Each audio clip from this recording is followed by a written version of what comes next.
आईसोबत शेतात गेलेल्या मूकबधीर विद्यार्थ्याचा बंधाऱ्यात बुडून मृत्यू। पाहूया सविस्तर बातमी।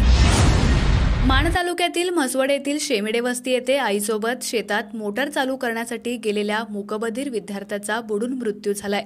माणगंगा नदीवरील पाणीपुरवठा करणाऱ्या विहिरीजवळ शेमिडे वस्तीवरील बंधाऱ्यात ही घटना घडली।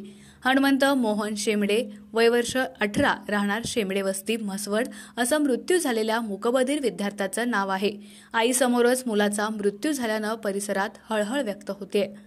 याबाबत घटनास्थळावरून मिळालेल्या माहितीनुसार हनुमंत मोहन शेमिडे, वय वर्ष 20, हा मूकबधीर विद्यार्थी इयत्ता 10वीच्या वर्गात सातारा येथील मूकबधीर विद्यालयात शिक्षण घेत आहे।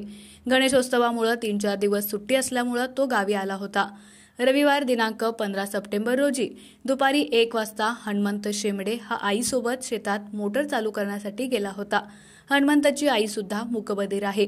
माणगंगा नदी सध्या पूर्ण क्षमतेनं वाहत आहे, त्यामुळे कासऱ्याच्या सहाय्यक नदी पार करून शेतात जावं लागतंय। माणगंगा नदी सध्या पूर्ण क्षमतेनं वाहत आहे, त्यामुळे कासऱ्याच्या सहाय्यानं नदी पार करून शेतात जावं लागत आहे।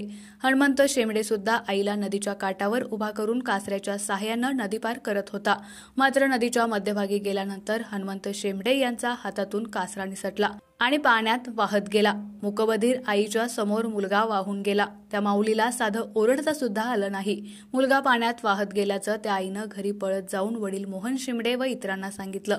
सदरची घटना घडल्याची वार्ता वाऱ्यासारखी पसरली। म्हसवड पोलीस स्टेशनचे पोलीस, म्हसवड नगर परिषदेचे कर्मचारी यांनी स्थानिक नागरिकांच्या मदतीनं युद्धपातळीवर शोध मोहीम सुरू केली, परंतु सायंकाळी उशिरापर्यंत तरी हनुमंत शेमिडे याचा शोध लागला नव्हता।